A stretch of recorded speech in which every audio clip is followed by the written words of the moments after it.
wabarakatuh. Waalaikumsalam warahmatullahi wabarakatuh. Gimana kabarnya hari ini Teh Ica? Alhamdulillah baik. Gimana kabar hari ini Teh Ica? Alhamdulillah sehat. Gimana tadi perjalanan menuju ke sini?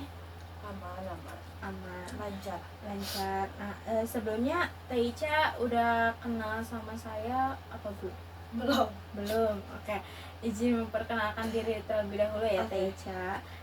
Perkenalkan, saya Anita yang akan menemani sesi konseling kali ini gitu. Sebelumnya Teh Ica udah pernah mengikuti sesi konseling apa belum? Belum, ini baru pertama kali. Oh, ini baru pertama kali. Oke. Saya izin menjelaskan terlebih dahulu. Di sesi konseling kali ini Teh Ica tidak perlu sungkan untuk bercerita. Jadi apa yang Teh Ica rasakan akhir-akhir ini, Teh Ica silakan untuk menceritakan dengan sangat bebas kepada saya. Jika itu hal yang harus Teh Ica ceritakan, silakan ceritakan. Terus di sesi konseling kali ini ada 4 asas yang perlu Teh Ica tahu. Yang pertama ada asas kerahasiaan. Jadi Teh Ica nggak perlu menghiraukan apabila cerita Teh Ica tadi yang sudah diceritakan saya ceritakan kembali ke yang lain, tidak perlu hirau. Ada asas keterbukaan. Jadi nanti Teh Ica silakan untuk menceritakan semua yang Teh Ica rasakan akhir-akhir ini. Hal yang mengganggu Teh Ica akhir-akhir ini silakan ceritakan. Dan ada asas kesejahteraan dan ada asas kemandirian. Oke, di sesi sekarang apa yang ingin Teh Ica ceritakan?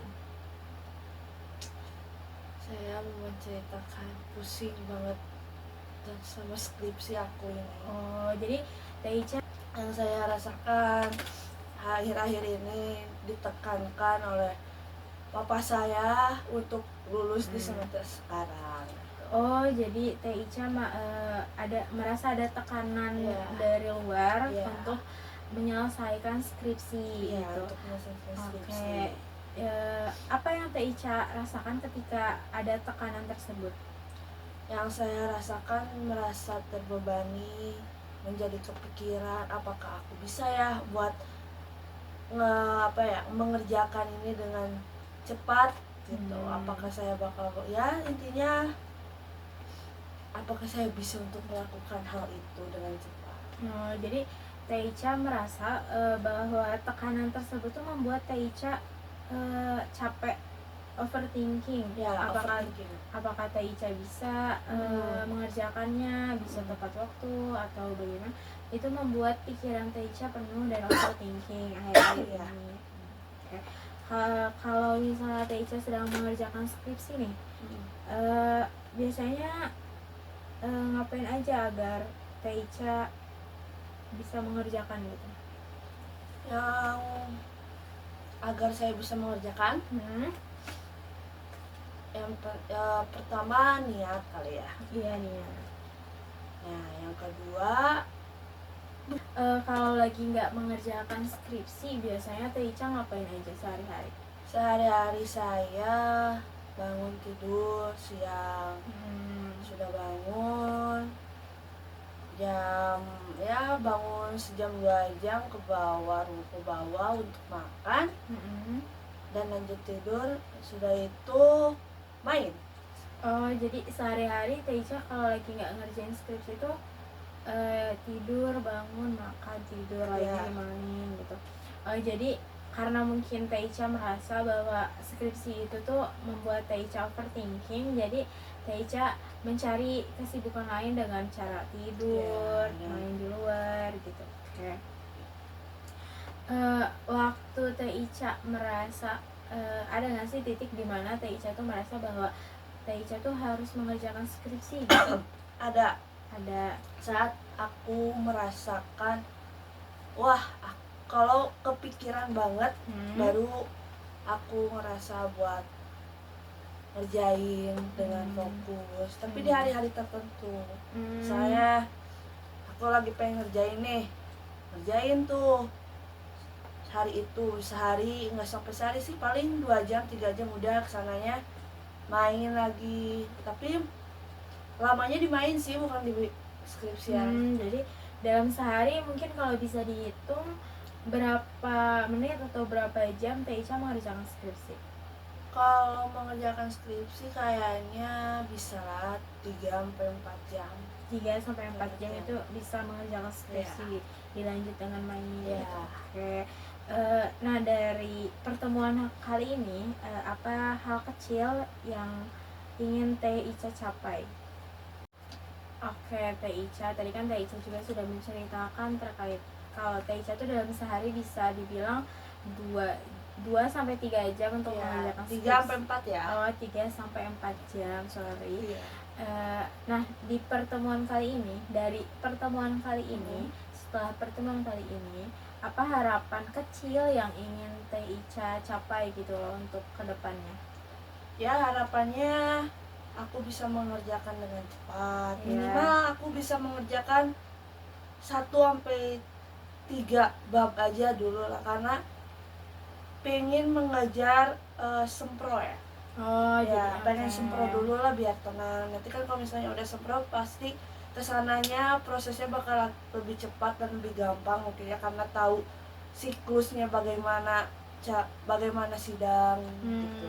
Dari oke, baik. Jadi Teh Ica harapan kecilnya tuh ingin bisa melanjutkan lagi ke bab selanjutnya gitu. Oke, berarti kan tadi Teh Ica sudah menyebutkan bahwa Teh Ica dalam sehari bisa mengerjakan sampai 3 sampai 4 jam. Nah, mungkin harapan kecil dari setelah pertemuan ini tuh Teh Ica ingin bisa lebih lama lagi mengerjakannya, bisa maju bisa lebih maju gitu ya Teh. Boleh nanya balik ke sih? Nggak boleh? Enggak boleh. 1, 2, 3. Nah, kalau setelah sesi ini pikiran kamu sedikit lebih ringan nih, itu udah cukup membantu atau tidak menurut Teh Ica? Tidak. Tidak. Oke, baik.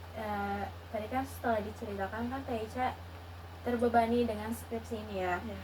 Sedikit overthinking, terbebani karena ada dorongan untuk mengerjakan gitu. Nah, setelah sesi kali ini menurut Teh Ica pikiran tersebut akan lebih ringan setelah Teh Ica menceritakan itu tidak? Tidak. Kenapa menurut Teh Ica tidak? Kenapa Teh Ica tidak? Karena belum ada rasa, maksudnya kayak untuk mendorong gitu kan. Saya kayak gak ada semangat buat ngerjain, belum ada harapan dari kamu. Kok kamu sih, dari ibu. Oke, baik. Oke, nanti kan kita lanjut lagi cerita-cerita lagi ya, berbagi apa yang Teh Ica rasain akhir-akhir ini. Nah, sesi konseling kali ini ada nggak orang ketiga yang perlu tahu cerita Teh Ica sekarang? Ada. Kalau boleh tahu siapa orangnya? Namanya adalah Aurel. Oke. Berarti selain Aurel tidak ada orang yang boleh tahu mengenai cerita ini. Oke, baik. Coba sekarang bayangin nanti ketika Teh Ica malam kamu tiba. Sekarang Teh Ica bayangin nanti malam Teh Ica tidur seperti biasa, terus terjadi keajaiban. Stres skripsi yang kamu rasain itu sekarang hilang. Besok paginya apa hal pertama yang bikin kamu sadar kalau keajaiban itu terjadi? Senang. Bakal terharu, kok aku bisa ya mengerjakan ini. Kenapa harus menunggu lama? Kalau misalnya emang selesai sebentar, kenapa aku nggak dari dulu aja gitu selesaiin skripsinya? Gitu. Ketika Teh Ica merasakan keajaiban tersebut, perasaan di badan Teh Ica tuh seperti apa waktu itu? Perasaan di mana ya, senang, tidak ada beban lagi yang harus didorong buat cepat-cepat beresin kuliah gitu. Tapi ada beban yang ditambah lagi, yaitu pekerjaan. Oh, itu berarti setelah ada keajaiban Teh Ica merasa ada beban ya selanjutnya yang Teh Ica rasakan gitu. Oke. Tadi kan Teh Ica juga sudah menceritakan overthinkingnya Teh Ica itu karena merasa terbebani dengan pertanyaan dari orang tua Teh Ica ya. Nah, hal apa biasanya bikin kamu tertekan tapi pagi itu tuh terasa berbeda gitu? Jadi ya sebelum ada malam mimpi keajaiban itu, apa yang Teh Ica rasakan yang berbeda di pagi hari setelah Teh Ica bangun? Rasanya Teh Ica setelah bangun dari tidur di pagi hari itu, hal apa yang biasanya bikin Teh Ica tertekan tapi pagi itu tuh terasa berbeda gitu? ya yang aku rasakan tidak ada lagi pertanyaan hari ini ngampus gak, hari ini ke kampus gak, hari ini ada bimbingan gak, skripsi udah sampai mana, apa yang ada yang harus pakai bantuin atau gimana gitu. Oh, jadi ketika di pagi hari itu yang berbeda itu tidak ada pertanyaan lagi mengenai Teh Ica ke kampus atau enggak, ada bimbingan atau enggak gitu. Kalau keajaiban itu terjadi, apa yang Teh Ica lakukan berbeda terkait skripsi hari itu? Ya, yang aku lakukan, saya bangun dengan tenang, tidak memikirkan lagi skripsi anakku, tidak terpikirkan dengan kata-kata itu lagi gitu. Nah, tadi kan Teh Ica juga ada cerita ya tentang per hari Teh Ica bisa dibilang 3-4 jam. Nah, seberapa lama Teh Ica bisa fokus dibanding biasanya? Fokus. Biasanya aku cuman bisa fokus 1-2 jam. Itu pun kalau tidak ke distract dengan handphone ataupun apapun gitu. Tapi selama ini aku mencoba untuk lebih dari 2 jam. Ternyata aku bisa sampai 3 atau 4 jam, dan selainnya aku kalau lebih lama lagi aku nggak tahu ya bisa atau enggak. Benar, baik. Jadi mungkin perbedaan yang dirasakan dari keajaiban itu, Teh Ica mulai merasakan bahwa ternyata skripsi itu tidak sulit untuk dikerjakan.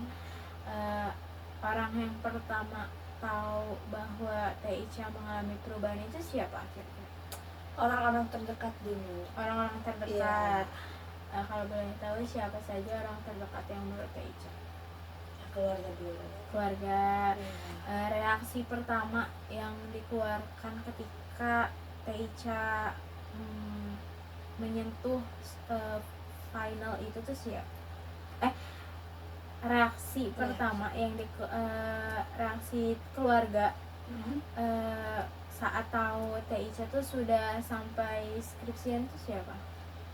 Ya, keluarga ya orang tua pastinya. Ya, orang tua. Nah, reaksi pertama yang reaksinya pasti senang lah ya kalau misalnya anaknya udah selesai kuliahnya dan melanjutkan ya, hampir mau selesai kuliahnya, dan moga-moga cepat aja selesainya. Mungkin orang tua saya makin senang juga ngeliat aku gitu.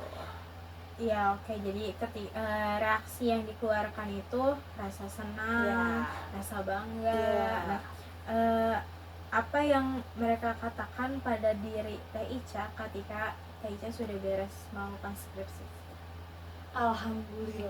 Alhamdulillah kata pertama yang dikeluarkan, alhamdulillah. Terus apa lagi?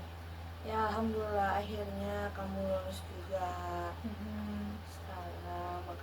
Makasih udah mau nurutin kemauan orang tua saya. Ya, intinya bilang bangga lah ke aku dan memelukku sepertinya.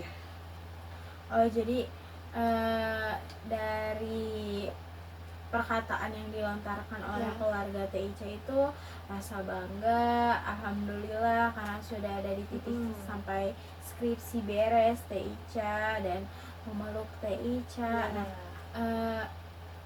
oke. Jadi sekarang Teh Ica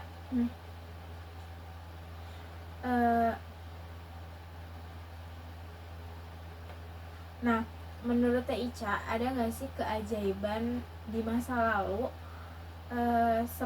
seperti keajaiban ini terjadi pada diri kamu gitu, kapan itu dan bagaimana Anda bisa melakukan hal itu? Jadi keajaiban ini tuh sama seperti mimpi yang tadi saya sempat tanyakan, yang Teh Ica bayangkan seperti skripsi yang lulus gitu. Nah, di masa lalu Teh Ica pernah nggak sih merasakan keajaiban yang seperti ini terjadi di masa lalu gitu? Pernah. Keajaiban apa yang Teh Ica rasakan waktu itu? Waktu itu saat saya keterima di Universitas Siliwangi, karena dulu tuh aku sempat kayak tes mulai dari universitas UI, UGM, UNSUR dan lain-lainnya. Intinya aku terakhir tuh, harapan terakhir tuh aku ada di Unsil, apakah aku di Unsil bakal lulus atau enggak gitu. Ternyata pas harapan itu ada, akhirnya pas itu ya pas terakhir aku keterima, dan akhirnya aku langsung bilang lah ke orang tua aku bilang kalau aku tuh lulus. Dari situ aku bangga lah, kayak terharu aja ngelihat mereka yang ya sebegitu excitednya aku masuk ke negeri gitu. Jadi di masa lalu Teh Ica juga pernah merasakan keajaiban yang Teh Ica rasakan. Teh Ica masuk ke PTN yang emang itu tuh pilihan Teh Ica sendiri dan membuat keluarga bahagia, bangga gitu dengan Teh Ica masuk ke PTN. Nah,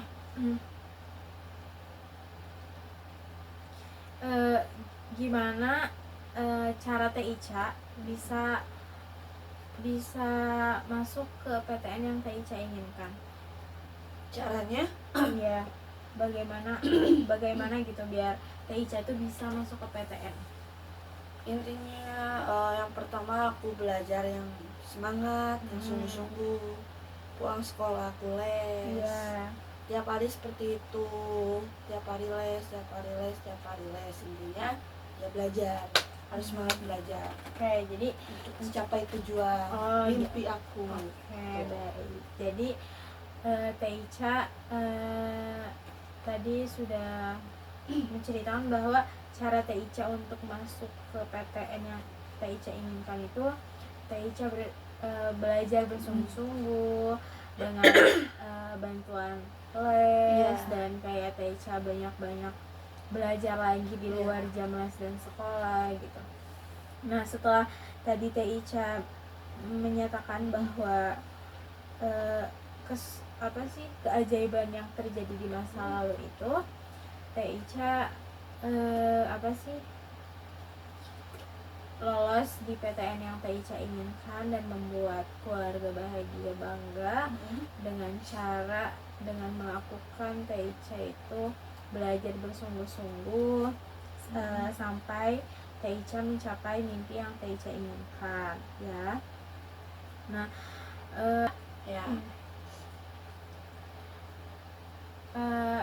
saya ingin bertanya kepada Teh Ica, jika seandainya ada skala 1 sampai 10, 1 adalah hal terburuk yang Teh Ica alami dan 10 adalah hal terbaik di mana posisi kamu hari ini. Iya, hari ini. Nah, jadi Teh Ica bisa pilih dari skala 1 sampai 10. Teh Ica merasa posisi hari ini tuh Teh Ica ada di angka berapa? 7. Kenapa Teh Ica menyebutkan di angka 7? Karena memulai harinya dengan tidak baik, ya maksudnya gabut aja, soalnya emang dari hari sebelumnya sudah ditekankan ya.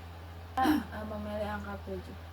Mungkin kalau untuk ke 10 nggak mungkin, karena saya masih ada rasa apa ya, rasa ditekankan, masih ada rasa yang mengganjal gitu, masih hari-hari itu masih merasa berat gitu. Dan 7 itu lebih better karena aku bisa main dengan teman-teman aku dulu sebelumnya, jadi merasa moodku better lah.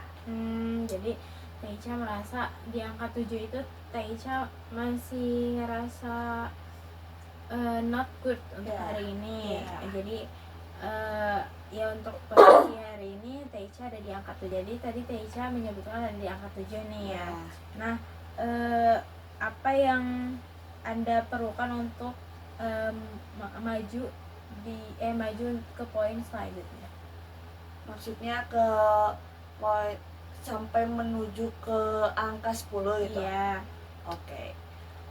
Kayaknya untuk mendapatkan nilai 10, angka 10 saat saya merasakan wisuda kali ya. Iya. Karena itu yang di awal tuh yang saya bilang, karena di awal saya terbebani, bukan terbebani, ditekankan harus lulus cepet gitu kan. Harus lulus cepet. Pas sudah lulus kayak merasakan sudah dibayar gitu, kayak udah lunas nih gitu utang aku gitu, kayak udah tenang. Oke, jadi yang diperlukan itu apa untuk mencapai ke poin selanjutnya yang ingin kamu capai? Yang aku capai ya aku harus mengerjakan skripsi Ya, itu yang diperlukan mulai dekat-dekat kamu. ini gitu, supaya nanti pasti akhir semester aku sudah beres skripsinya gitu. Jadi berarti memulai mengerjakan skripsi Ya. kembali Ya. gitu. Yang harus kamu perlukan. Ya. Kamu perlukan. Oke. Apa yang membantu Anda bergerak satu poin selanjutnya? Yang membantu saya yang pertama supporter ya. Support, terus dan ya yang paling penting support gitu. Ada yang membantu, bos, kayak gini nih Ca skripsi ini, Ca harusnya skripsi yang harus dimasukin, intinya ada masukan-masukan lah biar aku tuh gak nge-stuck kalau pas ngerjain skripsinya. Jadi biar grow gitu, biar maju terus, ada masukan dari teman-teman, maksudnya dari support sistem aku gitu. Jadi yang membantu bergerak untuk Teh Ica menuju ke satu poin selanjutnya itu support sistem dari teman terdekat, keluarga gitu juga. Jadi Teh Ica merasa dengan support itu Teh Ica bisa jadi grow gitu ya, bisa ada kemajuan gitu, dapat energi positif dari luar gitu. Baik. Bagaimana Teh Ica dapat membuat tetap di poin tersebut? Jadi kan tadi Teh Ica udah di 7 nih. Nah, terus kan tadi pengennya ke 8 atau mau ke selanjutnya. Jadi kayak final Teh Ica tuh ada di poin berapa sebenarnya ingin? Saya ingin di final di poin 9.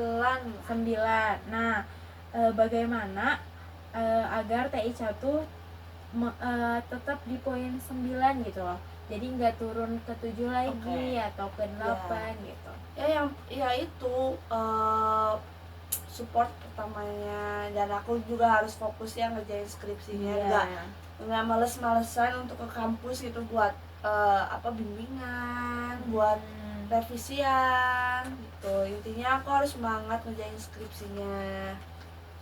Jadi Teh Ica tuh males-malesan lah intinya. Ya, jadi skripsi yang sekarang Teh Ica sedang dikerjakan itu ya, Teh Ica tuh intinya ingin melanjutkan tanpa merasa malas-malasan. Tanpa merasa malas-malasan. Ketika Teh Ica merasa malas-malasan, apa yang terjadi pada diri? Akibatnya dari malas-malasan. Akibatnya apa? Akibatnya mungkin pertama kalau lagi menghubungi dosen kali ya. biasanya aku ngechat dosen tuh, ngechat dan dibales. Pas dibales sama dosennya, saya lagi di luar kota, gak bisa dulu bimbingan gitu. Dan di situ kayak kenapa sih gitu harus lagi keluar kota gitu, kenapa nggak dari kemarin aja keluar kotanya, padahal kan aku tuh kemarinnya bimbingan kan, besoknya aku revisian gitu loh. Ya, kenapa nggak nanti aja gitu. Jadi di situ aku merasa males gitu, dosennya tuh kalau udah ngilang tuh ngilang banget gitu. Jadi kayak ke aku ya tuh moodnya makin turun, males gitu kalau misalnya dosennya kayak gitu. Jadi ketika Teh Ica sedang bersemangat, Ya. tapi dosennya malah tidak ada, jadi membuat Teh Ica tuh jadi males-malesan karena moodnya berubah gitu. Yang tadinya lagi semangat, tiba-tiba dosennya gak ada pas mau bimbingan. Nah jadi Teh Ica merasa disitulah titik dimana Teh Ica jadi gak semangat untuk mengerjakan revisian gitu. Karena ngilangnya tuh kayak sebulan, 2 bulan gitu loh, kayak nggak dibalas-balas kan kesel ya. Kayak aku tuh mau dibimbing nggak sih gitu, kayak enggak gitu, kayak nggak ada aja lah gitu. Jadi pikir males aja ngerjainnya. Oke, jadi ketika Teh Ica tadi kan Teh Ica punya alasan tertentu ya, yang membuat Teh Ica malas itu karena dosen pembimbing Teh Ica selalu ada aja kegiatan di luar, di eksternalnya gitu, jadi kayak keluar kota gitu. Padahal ketika Teh Ica mau bimbingan, Teh Ica selalu konfirmasi terlebih dahulu. Iya, sudah konfirmasi, tapi ternyata dibatalkan karena lagi di luar kota. Gitu. Jadi tapi ketika Teh Ica sedang bersemangat untuk bimbingan tapi dosennya tidak ada nggak sih cara lain untuk Teh Ica tuh tetap kayak aku harus mood nih, aku harus good mood gitu, karena ada cara lain untuk aku bimbingan selain ke dosen gitu?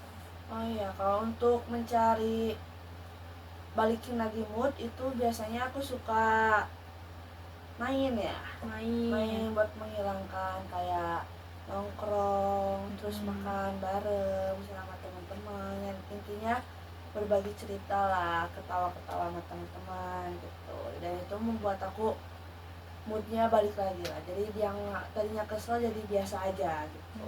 Ketika sudah main, sudah berbagi cerita dengan teman, ketika kan jadi moodnya tuh masih stuck di good mood gitu kan. Nah setelah pulang ke rumah, apakah Teh Ica mengerjakan lagi skripsi atau bagaimana? Mungkin tidak dikerjakan dulu skripsinya, soalnya kan skripsi saya juga belum diapa-apain sebelumnya gitu, karena kemarin sudah dikerjakan dan belum diperiksa, jadi saya lanjut tidur aja, jadi nunggu dosen aja. Kapan ada di kampusnya, jam berapa, baru saya kesana, baru ngerjain. Jadi Teh Ica menunggu konfirmasi dulu untuk melanjutkan skripsi gitu. Nah Teh Ica punya target tertentu nggak untuk final skripsi? Final terakhir sampai bab 5. Iya. Kalau sampai bab 5 targetnya belum ada, cuman akhir ini mah pengennya bab 1 sampai 3 dulu, sempro dulu aja, biar tahu progresnya dulu, jadi pelan-pelan dulu tapi pasti gitu. Jadi untuk kali ini berarti Teh Ica sedang menyiapkan sempro dulu proposal, agar nanti tahu apa yang harus Teh Ica lakukan, lanjutkan setelah proposal gitu. Berarti sekarang Teh Ica lagi fokus di proposalnya? Iya, lagi fokus di proposal. Kalau boleh tahu proposalnya sudah berapa Teh Ica? Kebetulan saya baru mengerjakan judul. Ya maksudnya okay. Baru baca-baca dulu, nanti mungkin antara besok atau lusa aku kerjain. Oke, berarti Teh Ica punya target untuk mengerjakannya tadi antara besok kalau lusa. Nah hal yang membuat Teh Ica mencapai target itu, Teh Ica harus bagaimana? Aku harus moodnya baik dulu berarti. Ya, baik. Moodnya harus baik, terus aku tuh harus fokus itu. Aku tuh harus ngerjain nih, kapan lagi aku bisa ngerjain gitu. Oke. Jadi ngerjain dulu baru main gitu. Targetnya kayak gitu. Targetnya seperti itu. Nah, ketika sudah mempunyai target, moodnya juga baik. Nah, ada nggak sih target per jam untuk mengerjakan skripsi menurut Teh Ica? Perlu nggak sih target di jam? Kayaknya perlu, tapi aku belum menemukan cara untuk cara untuk menemukan target itu loh, target fokus per jamnya. Gitu. Masih suka nge-stuck di 1-2 jam, ya paling lama di 4 jam. Jadi untuk besok atau lusa Teh Ica ingin mengerjakan proposal Ya. di targetnya ada di 2-4 jam. Ya. Teh Ica mengerjakan. Ketika target tersebut tidak terselesaikan, apa yang akan terjadi ke diri Teh Ica sendiri? Yang akan terjadi mungkin skripsi aku gak maju-maju. Terus yang kedua mungkin yaitu bermalas-malasan, jadi kayak overthinkingnya mulai bertambah, karena kenapa sih nggak dikerjain dulu baru aku main gitu. Jadi Teh Ica berarti ketika Teh Ica tidak mencapai target itu, Teh Ica kesal karena diri Teh Ica lebih mementingkan hal lain di dalam proposal.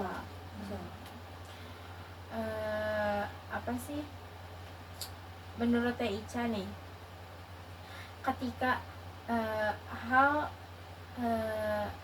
dari tujuan yang ingin Teh Ica capai itu mencapai target Teh Ica, apa yang akan terjadi kepada diri Teh Ica? Yang sudah tercapai. Ya, kalau sudah tercapai, apa yang bakal terjadi di aku berarti? Iya. Yang terjadi ke aku berarti gak nyangka aku bisa mengerjakan skripsi dengan cepat. Maksudnya bisa mengerjain skripsi, terus kayak bangga aja sama diri sendiri gitu, kayak ternyata aku bisa loh gitu ngerjain skripsi dengan cepat. Dengan cepat, dan kalau gak ada tekanan itu mungkin aku gak bisa sampai di titik ini. Oke, baik. Oke, jadi Teh Ica itu sebetulnya mempunyai target tertentu untuk mengerjakan proposal, dan Teh Ica juga ingin tujuan tersebut tercapai oleh diri Teh Ica dengan perlahan-lahan, seperti Teh Ica mengerjakan proposal selanjutnya itu dengan di waktu dari kayak waktunya tuh 3-4 jam gitu. Itu sudah baik untuk diri Teh Ica, karena itu target yang harus mungkin kedepannya bisa Teh Ica lakukan lagi gitu. Mungkin setelah sesi ini pun Teh Ica bisa lebih bersemangat lagi mengerjakan proposalnya, bisa maju lagi proposalnya, bisa lebih mementingkan prioritas Teh Ica mengerjakan proposal dibanding bermain gitu. Semoga kayak overthinking yang Teh Ica rasakan juga bisa menjadi positive thinking untuk kedepannya, lebih memotivasi juga gitu. Setelah cerita tadi Teh Ica yang ceritakan kepada saya itu, mudah-mudahan baiknya Teh Ica bisa lebih dipakai lagi untuk kedepannya Teh Ica gitu.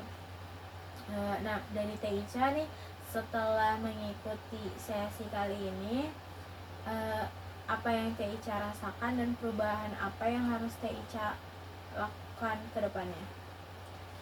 Yang saya lakukan setelah sesi ini, mungkin yang ibu sudah bilang, harus lebih semangat mungkin mengerjakannya, dan lebih fokus, harus bisa nambah jam kali ya untuk melanjutkan skripsi biar nggak stuck di sana-sana aja dan Hmm. tidak malas-malasan. Intinya aku tuh harus menuju di skala 9 Iya. supaya aku bisa ngelihat bangganya orang tua saat aku lulus gitu. Jadi Teh Ica ingin Teh Ica bisa lebih maju lagi ke Ya. poin yang Teh Ica targetkan, Ya. yaitu 9, agar Teh Ica bisa merasakan kebanggaan yang orang tua Teh Ica berikan gitu kan, yang ya itu semoga poin tersebut bisa Teh Ica capai dan Teh Ica juga bisa lebih berkomitmen dengan diri Teh Ica untuk mencapai target Teh Ica. Nah, untuk di sesi selanjutnya saya ingin menugaskan kepada Teh Ica, sebelum sesi kita berakhir hari ini, saya ingin Teh Ica untuk berpikir tentang tugas yang bisa Teh Ica lakukan selama 1 minggu ke depan. Kira-kira apa yang bisa Anda lakukan untuk mencapai tujuan Anda gitu. Jadi nanti Teh Ica seminggu ke depan kita akan bertemu lagi dengan tugas yang Teh Ica bisa. Maksudnya kayak aku nanti ketemu ibu lagi seminggu depan dengan progres skripsi aku sampai mana nih gitu Ya, kan. begitu Teh Ica. Iya betul. Jadi nanti semoga ada kabar baik yang Teh Ica bawa untuk minggu depan. Jika ada pertanyaan sebelum sesi diakhiri, silahkan ditanyakan. Iya, Cukup. Oke, baik. bentar. Nanti berarti seminggu ke depan aku ketemu ibu lagi ya? Iya. Nanti Saya konseling lagi sama ibu berarti. iya. Nanti dengan progres yang sudah tadi saya kasih tugas rumah ya. Jadi nanti Teh Ica bertemu dengan saya itu sudah membawa progres yang Teh Ica kerjakan. Maka jika tidak ada pertanyaan terkait konseling, saya tutup sesi kali ini dengan bacaan Alhamdulillahirabbil alamin. Mohon maaf jika selama sesi tadi saya melakukan kesalahan dalam bahasa atau sikap, tolong dimaafkan, dan sampai bertemu di minggu depan selanjutnya.